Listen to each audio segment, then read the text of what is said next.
Quero trazer como tema da palavra desta noite a mesa de Jesus. Abre comigo Evangelho de Jesus Cristo, escrito por Mateus, capítulo 9, versos 9 ao 13. Evangelho de Jesus Cristo, escrito por Mateus, capítulo 9, versos 9 ao 13, diz assim: Passando por ali, Jesus viu um homem chamado Mateus, sentado na coletoria, e disse-lhe: Siga-me. Mateus levantou-se e o seguiu. Estando Jesus em casa, foram comer com ele e seus discípulos muitos publicanos e pecadores. Vendo isso, os fariseus perguntaram aos discípulos dele: Por que o mestre de vocês come com publicanos e pecadores? Ouvindo isso, Jesus disse: Não são os que têm saúde que precisam de médico, mas sim os doentes. Vão aprender o que significa isso. Desejo misericórdia, não sacrifícios, pois eu não vim chamar justos, mas pecadores. Essa passagem ela é conhecida como a conversão de Mateus, que também no Evangelho de Lucas, no Evangelho de Marcos, ele é chamado de Levi. É a mesma, trata-se da mesma pessoa. Até esse momento aqui, Jesus não havia encontrado Mateus. Mateus não tinha tido aquele a sós, ou vê-lo pela primeira vez e conversar. Só que é interessante a gente entrar primeiramente no cenário, no contexto, para a gente poder fazer uma exegese e um entendimento correto do texto. Quem era Mateus? O que esse homem fazia? Qual era a forma que ele vivia? Esse Mateus, ele era um cobrador de impostos, alguém que era odiado pelo povo judeu, era alguém que era tratado como um traidor, pois os judeus eles viviam em um tempo aonde viviam debaixo de uma escravidão, debaixo de um jugo, principalmente financeiro, aonde Roma afligia, aonde Roma metia uma pressão sobre eles, onde eles não podiam prosperar, avançar, crescer. Eles eram realmente explorados. Só que, com tudo isso, Mateus, ao invés de empobrecer junto com o povo, Mateus enriquecia, Mateus prosperava. E por quê? Por que Mateus prosperava? Porque Mateus, ele comprava os títulos tributários de Roma, ele comprava os títulos dos impostos de Roma. Um exemplo, o Diego, vamos botar aqui, o Diego era um cidadão judeu, e o Diego tinha um tributo a pagar para Roma. O que Mateus ia lá? Ele vinha, chegava diante de Roma, pagava aquele tributo do Diego e ficava com ele na sua mão. E quando o Diego vinha acertar com ele, ele cobrava 2, 3, 4 vezes mais. Então por isso que Mateus e também Zaqueu, quando a Bíblia relata em Lucas capítulo 19, se eu não me engano, onde fala de Jesus encontrando Zaqueu, diz que Zaqueu quando está ali na casa com Jesus, que Jesus entra na casa de Zaqueu para jantar, diz que ele iria restituir tudo aquilo que ele tinha defraudado aquelas pessoas, até 4 vezes mais. Então essa era a forma. Existia Zaqueu, que cobrava impostos na região da Judéia, mas também tinha Mateus, que cobrava impostos em Cafarnaum. Os dois eram contemporâneos, só que um cobrava em uma região e outro em outra. Mas o sentido é o mesmo. Então esse Mateus, ele enriquecia cobrando as custas, o que deveria ser cobrado um preço justo, ele superfaturava os títulos. Ele superfaturava esses impostos que Roma cobrara dessas pessoas. Agora, depois de saber disso, depois de ter esse entendimento, vocês já vão entender e nós podemos caminhar na palavra. Agora nós podemos imaginar e pensar dentro de um contexto de época como que era a visibilidade de Mateus na sociedade. Esse Mateus se acostumou a viver como um inimigo, tratado como um inimigo. Esse Mateus se acostumou a viver como uma escória da sociedade. Se acostumou a viver essa linguagem de ódio, de exclusão, de repúdio. Só que um dia, assim como Jesus chegou na nossa vida, assim como um dia Jesus se apresentou diante de nós e nos chamou para segui-lo, ele fez isso com Mateus. Agora só que entre no contexto e pense, o que esse Mateus menos imaginaria, Ítalo, é que Jesus sabia o seu nome. O que ele menos imaginava, ainda, Rivael, aqui, ele queria ser seu amigo. Olha comigo agora, novamente o versículo 9, olha o que diz. Passando por ali, Jesus viu um homem chamado Mateus, sentado na coletoria, e disse-lhe: siga-me.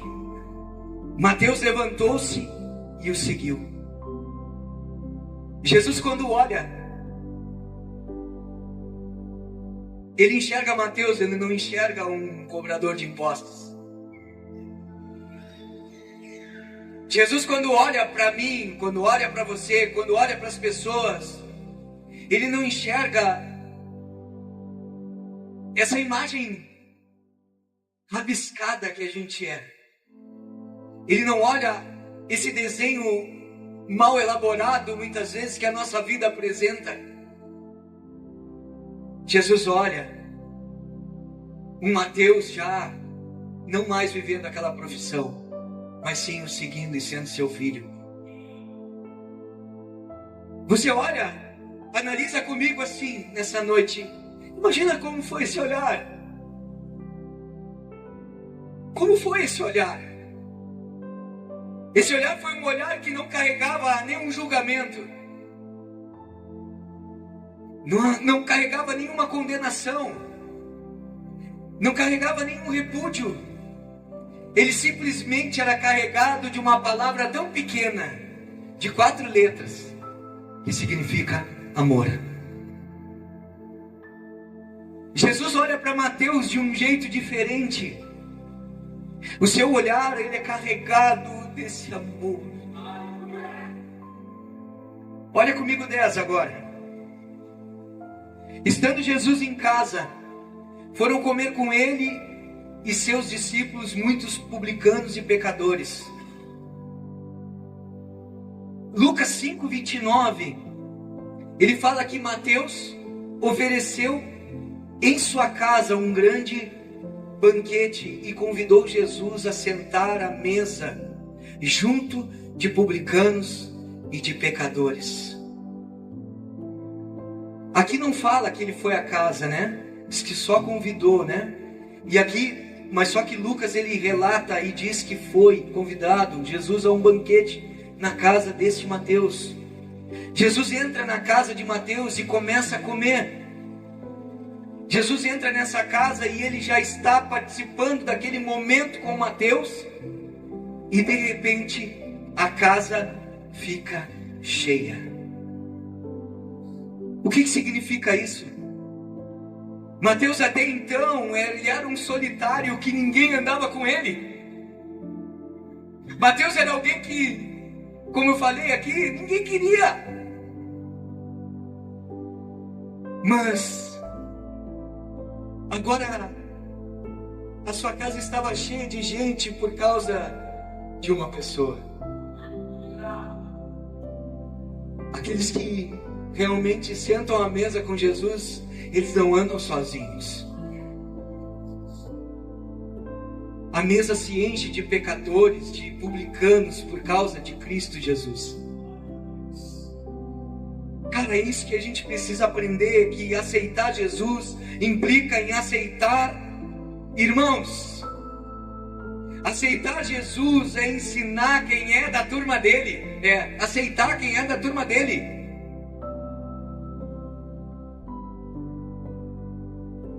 Agora na tua mente assim, Deus vai começar a trazer pessoas que você muitas vezes não quer sentar à mesa. Pessoas que Jesus quer que sente à mesa com você.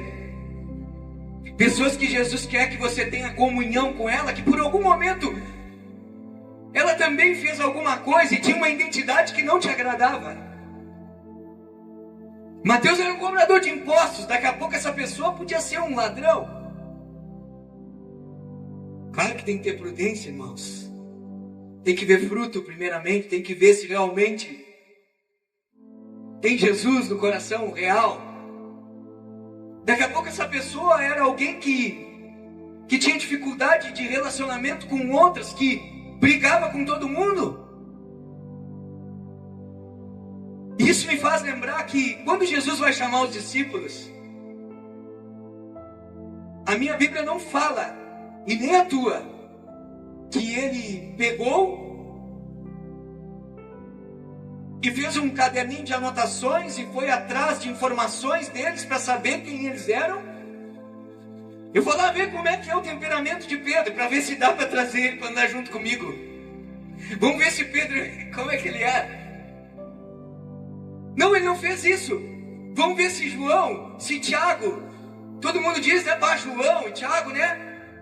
Só que a palavra diz que um lugar que eles foram visitar, não quiseram receber a palavra. Eles disseram para Jesus, quer que a gente ore para que mande fogo dos céus? Então calminhos. Esse tipo de pessoa Jesus trouxe para onde? Para a mesa. Para sentar à mesa. Então deixa eu te falar uma coisa. Não tente controlar quem Jesus quer trazer para a mesa. Não tente impedir pessoas que Jesus quer trazer para a comunhão. Quer trazer para andar junto, para estar na mesma mesa contigo. Não tem como andar com Jesus e andar sozinho. Eu tenho minhas dúvidas de uma pessoa que diz que se converte e anda sempre sozinho. Porque a igreja é comunhão. Porque a igreja é partir do pão, é relacionamento, é andar junto, é se ferir um ao outro às vezes, sim. Se magoar uns aos outros, sim, mas também se perdoar. Renovar a aliança novamente, caminhar de novo. Não tem como. O Evangelho nos ensina a viver em ambientes de comunhão. Como é que você lida com isso? Será que você tem permitido pessoas sentar à mesa da intimidade contigo e Jesus junto?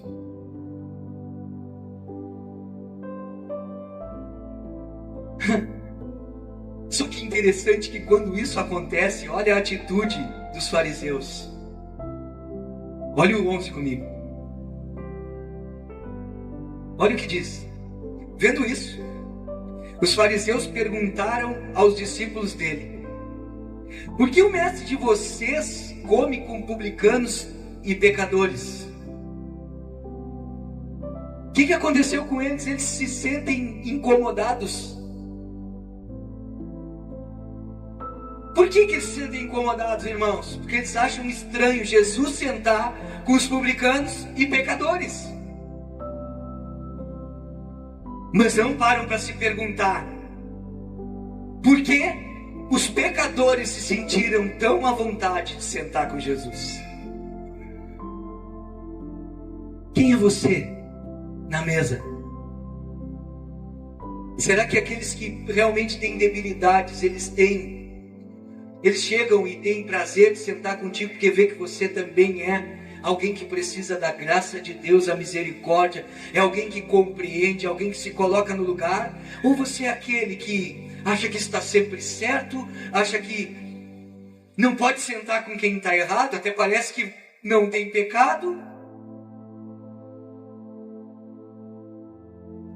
Jesus, o santo, o puro, o sem mancha, recebeu essas pessoas para sentar à mesa da comunhão com Ele, da intimidade. Mas só te digo uma coisa, a palavra de Deus, ela diz: venha como estás. Mas ela não fala: permaneça como estás.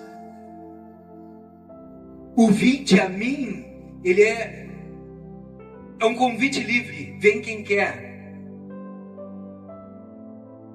Mas seguir a Jesus tem que negar-se a si mesmo. Mas seguir Jesus tem que morrer para a sua própria vida. Tem que carregar sua cruz cada dia.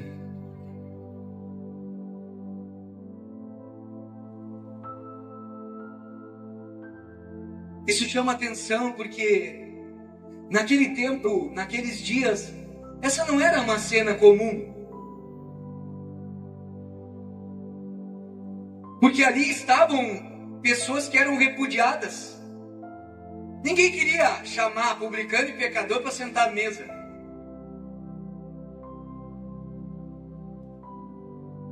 Ninguém queria chamar essas pessoas que eram desqualificadas.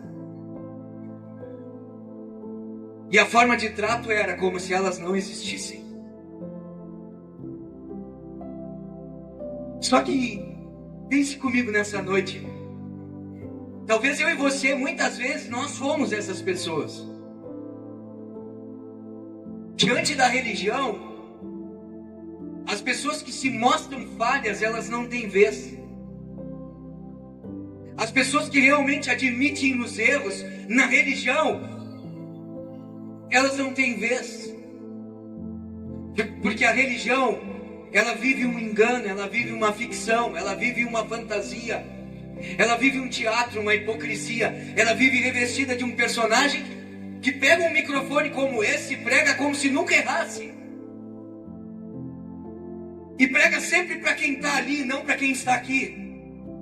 Sendo que a minha palavra e a tua, ela diz que Deus encerrou todos debaixo do pecado. Não há um justo sequer.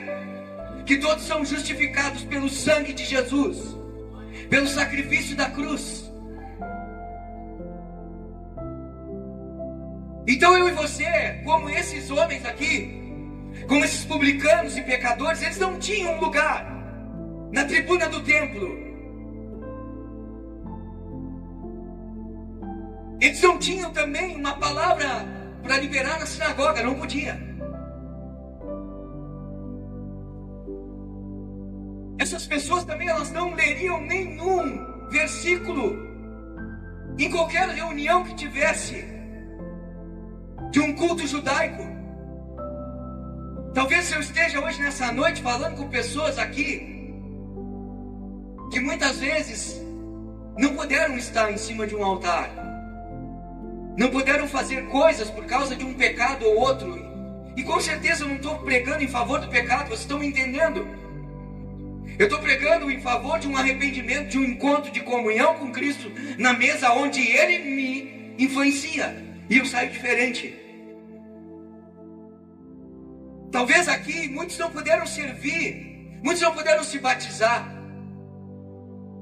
Talvez aqui muitos não puderam comer a ceia do Senhor por causa disso. Porque isso quem bota essa etiqueta e esse protocolo não é a palavra de Deus. A palavra de Deus, ela não me exclui. A palavra de Deus, ela me chama para perto para que eu possa ser transformado. Jesus não se interessa com o que eu dou, mas com quem eu sou.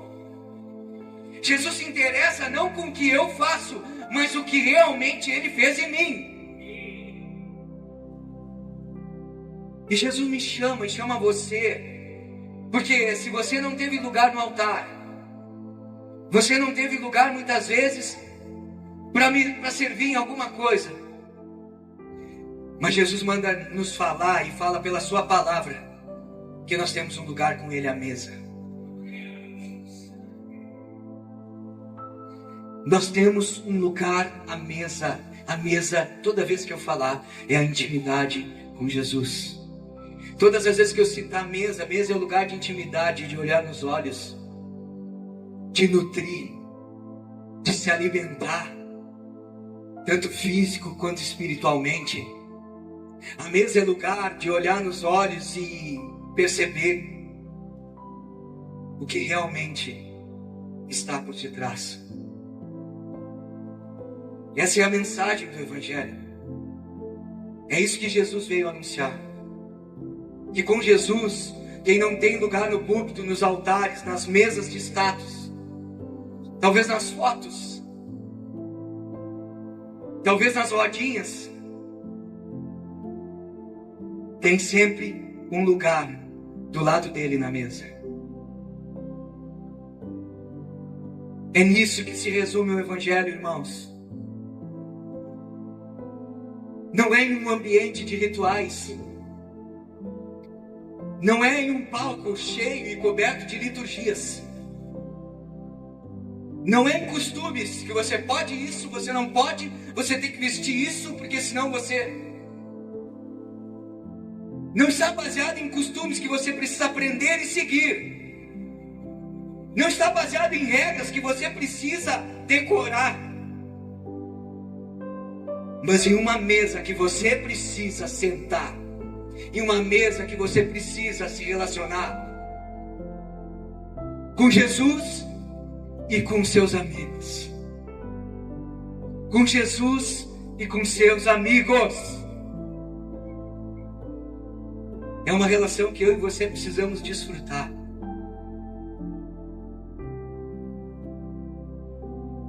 E desfrutar é estar em rodas, em comunhão, em que eu preciso ouvir.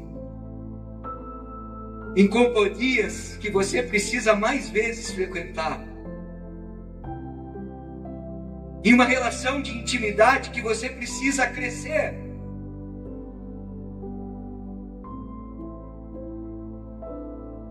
Se você fosse dar o teu currículo, talvez em alguns lugares, algumas comunidades que valorizam isso, você nunca ia sentar à mesa. Mas saiba que onde Jesus ele é o Senhor, você tem um lugar em sentar. Você tem algo para fazer. Jesus é aquele que não põe o X nas nossas costas. Os teus erros não impedem Jesus de te desejar, de querer que você... Os nossos erros muitas vezes nos culpam. Os nossos erros muitas vezes nos aprisionam e nós temos medo de sentar à mesa. Porque na mesa é onde a gente revela quem nós somos. A mesa realmente mostra quem é o nosso caráter. Aqui na igreja a gente mostra o que quer. Muitas vezes, nesse ambiente, a gente é o mais cristão possível. Mas como que você é sentado à mesa da tua casa? À mesa de comunhão com a tua esposa e com os teus filhos? Como você é quando o seu pastor não está presente, seu líder, seu amigo, aquela pessoa que você sabe que é faca na bota, que é posicionado em Deus? Como que é? Sabe por que a mesa de Jesus tinha efeito? Porque na mesa de Jesus, Jesus amava, mas ao mesmo tempo, quando ele dizia, não peques mais, vai, e dizia, não é isso. Eu tenho uma identidade nova para ti, eu tenho uma nova roupagem. A minha mesa e a tua mesa tem que ser um lugar onde pessoas saem diferentes. A minha mesa e a tua mesa de comunhão com pessoas, com Jesus. Só que muitas vezes, será que Jesus está na nossa mesa? Será que Jesus está nas nossas comunhões? Será que Ele realmente poderia sentar para ouvir o que estamos falando? Será que as conversas que eu e você falamos, Jesus poderia ficar ali de forma em carne e osso? Será que você falaria as mesmas coisas?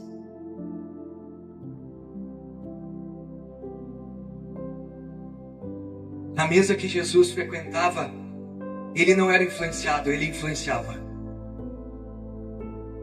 A mesa que eu e você frequentamos, quem influencia quem? Você ou você é influenciado?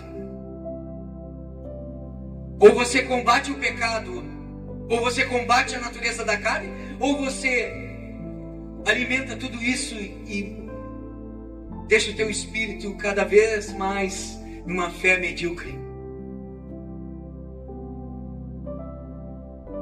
O Evangelho é sobre andar de mãos dadas com Cristo. É sentar com Ele à mesa e ouvir Ele falar.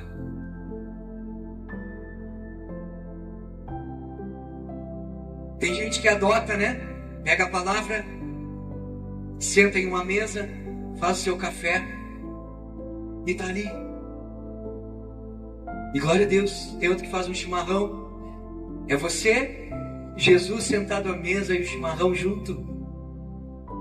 Pode usar, não tem nenhum pecado nisso. Mas o que importa é que você tenha o seu tempo com Jesus à mesa. Talvez seja uma água.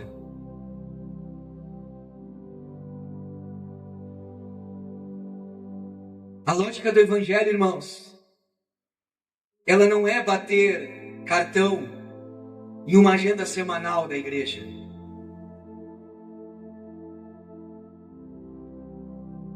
Não é vir para cá pensando, eu vou lá pagar os meus pecados. Eu vou lá cumprir um ritual, eu vou lá cumprir uma coisa. Não. Nós temos que ter o entendimento que nós nos reunimos com Ele à mesa. E quando nós saímos da nossa casa, não é para pagar os nossos pecados, até porque os seus pecados e os meus foram pagos na cruz do Calvário por Jesus. Não fui eu, não foi o pastor Igor, não foi nenhum pastor terreno. Foi o sumo pastor, foi o bom pastor Jesus Cristo. O Evangelho, gente, ele é o cultivo de uma mesa e não o arrepio de um culto. De nada adianta você hoje ser tocado, se arrepiar, se essa palavra não te levar para a mesa de intimidade com o Senhor. Se o que você entendeu no domingo não virar prática na segunda, se o que você ouviu nessa noite não venha trazer pessoas que Jesus quer colocar com você na mesa.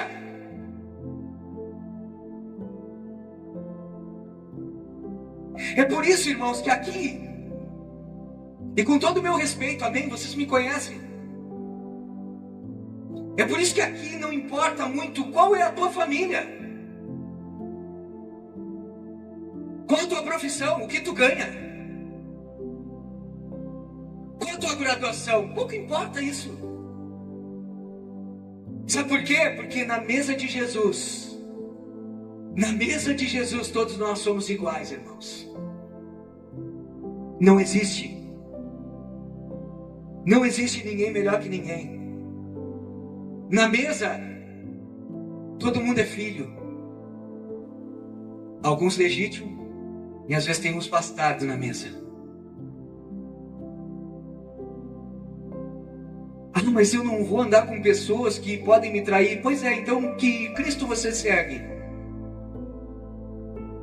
Talvez quando você tiver um discernimento espiritual e Jesus te mostrar e dizer, não anda, beleza? Você tem um discernimento espiritual, você fez a leitura, viu que vai acontecer algo, aí você não vai. Mas o meu Jesus, ele nunca deixou de dar ceia para Judas. Ele nunca deixou de servir a ceia para Pedro. E nem para nenhum dos discípulos, que todo mundo deu no pé na hora que ele foi crucificado. A gente julga Pedro, muito pior Judas, mas todo mundo abandonou. Na última ceia, antes de Jesus ir para a paixão, para a sua morte, a última ceia, ele parte o pão, ele molha no cálice com vinho. Ele pega o bocado de pão, ele mergulha no vinho e ele dá para quem? Para Judas. Isso aí, na tradição judaica, quando aquele que está servindo a ceia, aquele que é o anfitrião, quando ele faz isso, ele está dizendo assim: você é o meu grande amigo. Judas não quis ser amigo de Jesus, mas Jesus nunca deixou de ser amigo dele. Quem é você na mesa? Você é aquele que não quer ser amigo de ninguém? Ou você é aquele que quer ser amigo de todo mundo, mesmo que ele não seja e não queira? Eu tenho uma frase que eu falo e eu tenho tentado viver, é difícil. Muitas vezes eu não consigo, mas eu luto contra isso. Eu impedi das pessoas fazerem mal para a minha vida. Eu não posso. Que elas falem mal de mim, que elas inventem coisas, que elas me persigam. Muitas vezes eu não posso evitar. Mas uma coisa eu posso: evitar que isso venha contaminar o meu coração. Quem é você? Quem é você na mesa? Há um conto, há uma história que diz que um homem, junto de um outro homem, eles estavam olhando e tinha um escorpião se afogando dentro da água. E aquele homem olhou e disse: eu vou salvar ele. E o outro homem disse para ele: não vai salvar, não salva ele, porque quando tu tirar ele, ele vai te picar. E ele disse: eu vou salvar ele. E ele foi, agarrou aquele escorpião, tirou aquele escorpião da água. Quando ele deixou o escorpião, quando ele largou o escorpião num lugar seguro, o escorpião picou ele. Aquele cara olhou para ele e disse assim: eu te falei que ele ia fazer isso. Aí o cara olhou para ele e disse assim: eu ir lá salvar ele fala da minha natureza, fala da minha essência. Ele me picar fala da natureza dele. Cada um dá o que tem. Aqueles que ferem é o que tem. Aqueles que estão para salvar, para ajudar, é o que já receberam do Senhor. Quem é você na mesa? Quem é você quando você senta com pessoas, quando elas saem da tua casa? Quem é você na mesa da comunhão?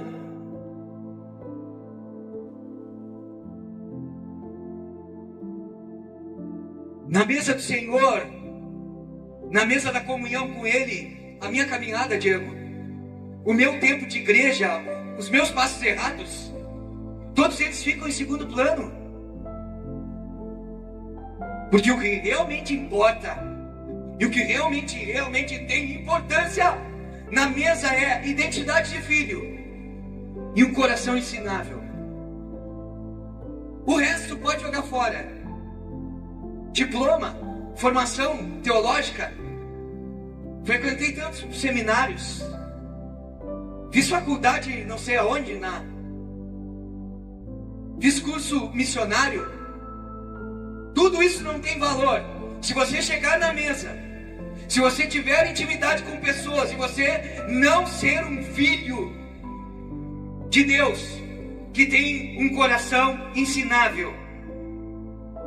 Se você não tem identidade, você não precisa provar nada para ninguém. Você não precisa fazer propaganda de quem você é. Identidade de filho não precisa ficar fazendo propaganda de si. Ah, eu faço isso, eu fiz aquilo, fui eu que fiz, não sei o quê. Se eu não fizer, se eu não tiver, se eu não botar minha mão, continua igual, vai fazer às vezes até melhor.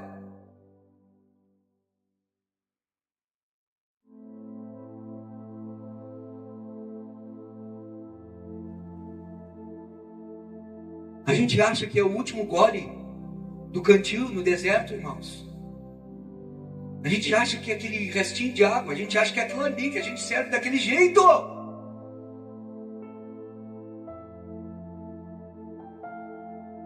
A mesa é lugar de verdade. A mesa é lugar de intimidade. Só que muitos de nós têm corrido da mesa porque não querem mostrar quem são.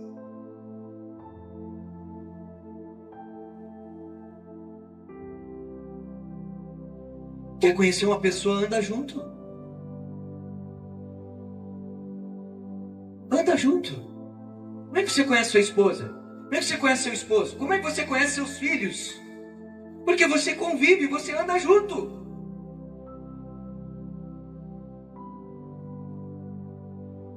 Muitos de vocês podem ter uma imagem distorcida de quem eu sou. Podem achar demais, ou podem também achar de menos. Eu te convido, vem andar comigo. Tem pessoas nessa casa que eu só sou um pastor amigo. Pastor amigo. Mas que se eu decidir ser pastor, perdi o amigo.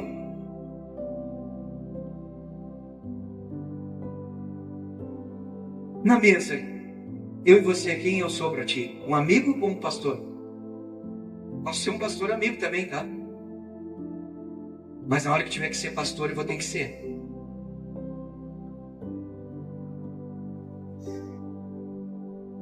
Às vezes a gente não quer, irmãos. O meu nível de envolvimento mostra o que realmente eu quero. O meu nível de abrir coração. E outra, eu sempre falo uma coisa, até o discipulado. Discipulados que não acontecem, por quê? Por que o discipulado não vinga, realmente não dá fruto? Porque é fácil a gente ter um discipulado onde eu só mostro o que eu quero.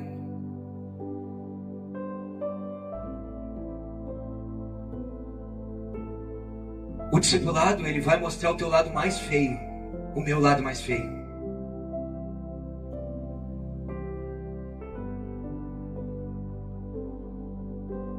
Jesus pegou aquela mulher em adultério e disse para ela: eu não te condeno, mas não peques mais. Abandonou aquela vida promíscua. O problema todo é que a nossa realidade de igreja, irmãos, dos nossos dias, e eu falo igreja, nação, e eu tenho isso muito forte no meu coração, eu entendi isso meditando, orando, buscando em Deus, que a igreja é a igreja daquele homem que tinha a mão ressecada dentro da sinagoga, ou seja, ele estava dentro do ambiente de culto, e ele estava ali com a mãozinha ressequida, atrofiada, com a mãozinha escondida, e ele não podia estar lá, porque alguém com deformidade, com deficiência, não podia entrar na sinagoga, porque eles botavam para a rua. Aquele homem escondido, Jesus olha e vê, nota ele, porque Jesus, ele enxerga o que os outros não enxergam, Jesus vê o que os outros não veem. Jesus olha para aquele homem, filma ele e diz: vem para o meio, sai daí. Os religiosos, a religião fica em êxtase, né? Não pode fazer isso, ele não podia estar aqui. Jesus chama aquele homem para o meio, e o que ele diz para ele? Estende a tua mão. Sentar à mesa de discipulado é estender o coração e mostrar quem é. É isso que muitas vezes, e discipulando algumas pessoas, a gente às vezes discipula casal. E o interessante é que muitas vezes na caminhada há um resvalo. Todo mundo erra, irmãos. E a coisa mais difícil é de chegar diante do teu discipulador e confessar. A coisa mais difícil para mim e para ti é chegar diante de uma pessoa e dizer assim: cara, eu fiz isso. Quando eu piso na bola, quando eu tenho que conversar com o pastor Igor, é difícil chegar para ele e dizer: pastor, eu errei nisso. Cara, eu fraquejei.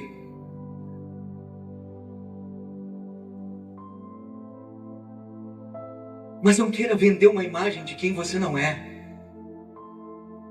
Se deixe tratar, se deixe ter um coração ensinável, viva uma verdade, seja um filho legítimo. Você pode frequentar a igreja há 40, 50 anos e não conhecer Jesus. Nós podemos viver uma vida de igreja, de movimentação, de cumprir rotinas e escalas e outras coisas mais, e ser sempre o mesmo.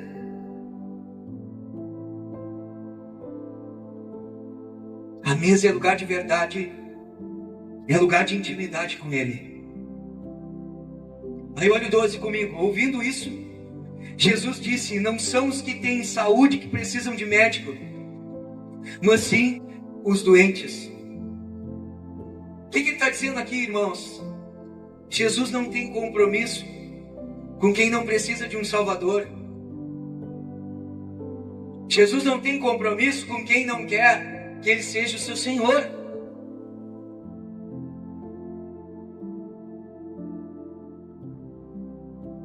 Porque Deus, Ele quer que você se abra. Jesus, Ele quer que você deixe Ele realmente habitar o teu coração. Ele ter realmente intimidade contigo. Olha o 13 agora comigo. Vão aprender o que significa isto. Desejo misericórdia, não sacrifícios, pois eu não vim chamar justos, mas pecadores. Agora vamos juntos aqui, preste atenção. Esse texto citado, ele está em Oséias capítulo 6. Esse texto, esse último versículo, versículo 13.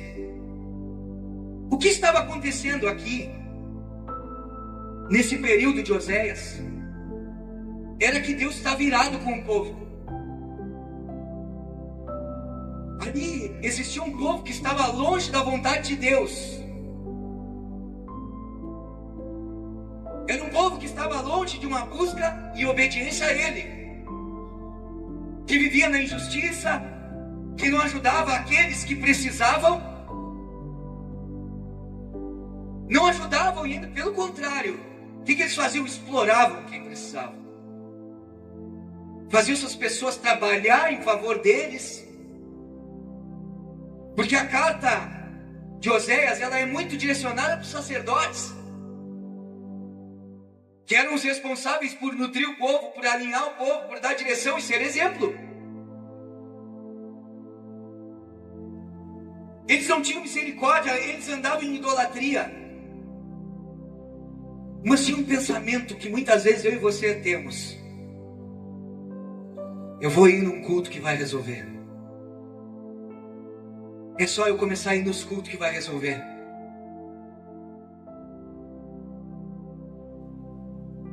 Eu vou 2, 3 cultos, 4 cultos na consecutiva, vai resolver. Lê comigo ali Oséias 6, 1 ao 6, por favor. Oséias 6.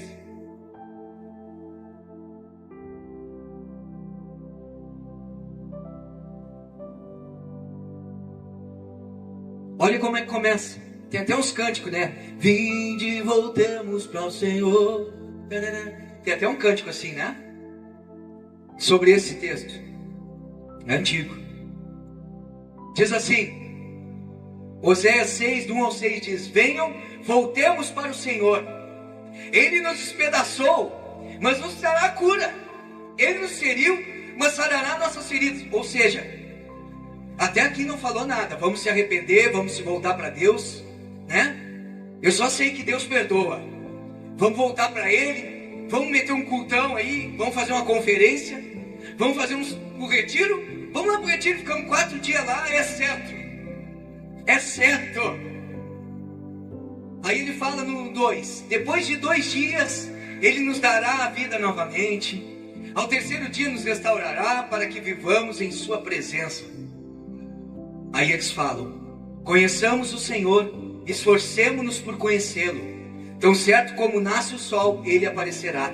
Virá para nós como as chuvas de inverno, como as chuvas de primavera que regam a terra.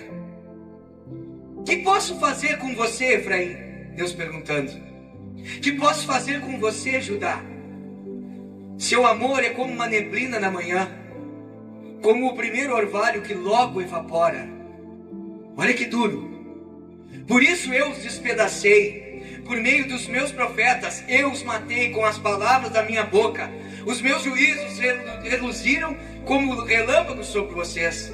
Pois desejo misericórdia, não sacrifícios, e conhecimento de Deus em vez de holocaustos. Aí ele fala esse texto. Então qual é o contexto aqui? Os caras tinham um amor que diziam com a boca, que amavam, que iam se voltar, só que desvanecia esse amor rapidamente. Então vir somente a culto, domingo após domingo, sem ter intimidade realmente, desejo de conhecer, coração ensinável, ser filho realmente de Deus, não adianta nada.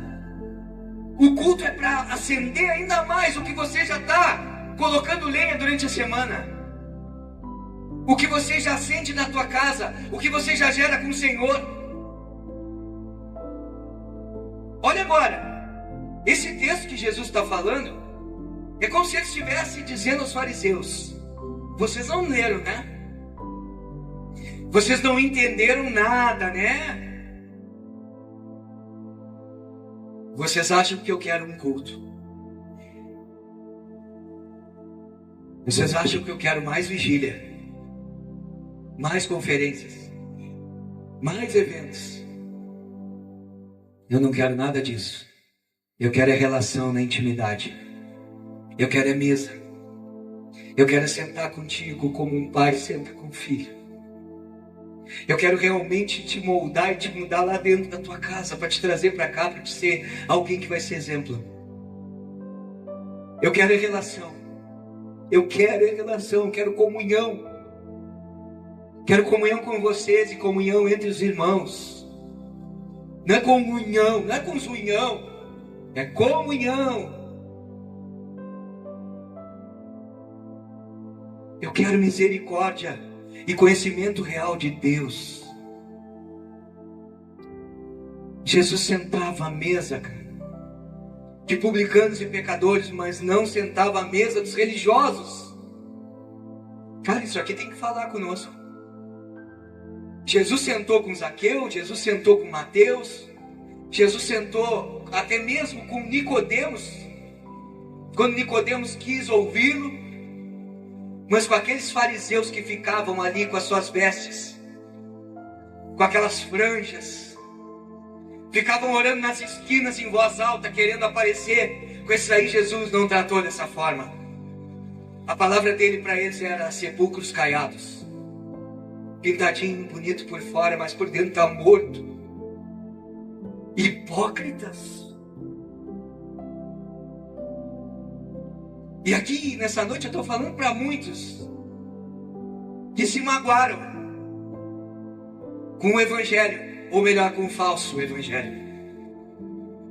Muitos carregam feridas profundas em seu coração e que foram, pasmem, feitas dentro da igreja. E aí hoje você não consegue mais confiar em ninguém.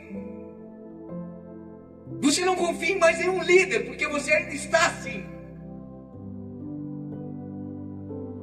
Líder nenhum você confia, acha que pode ser alguém de verdade. Mas eu tenho uma receita para a tua vida. O que vai te curar é aprender a sentar à mesa da intimidade com Jesus. É só você e Ele, é Ele que me cura. É Ele que trabalha no meu coração e me mostra que até aqueles erros que cometeram contra mim me impulsionaram para ser aquilo que o Senhor quer que eu seja.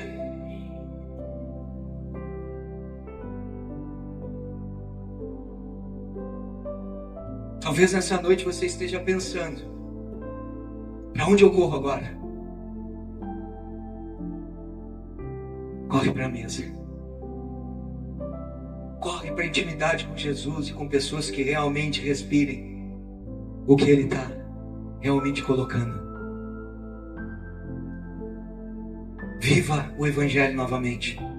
Quero convidar você a ficar de pé.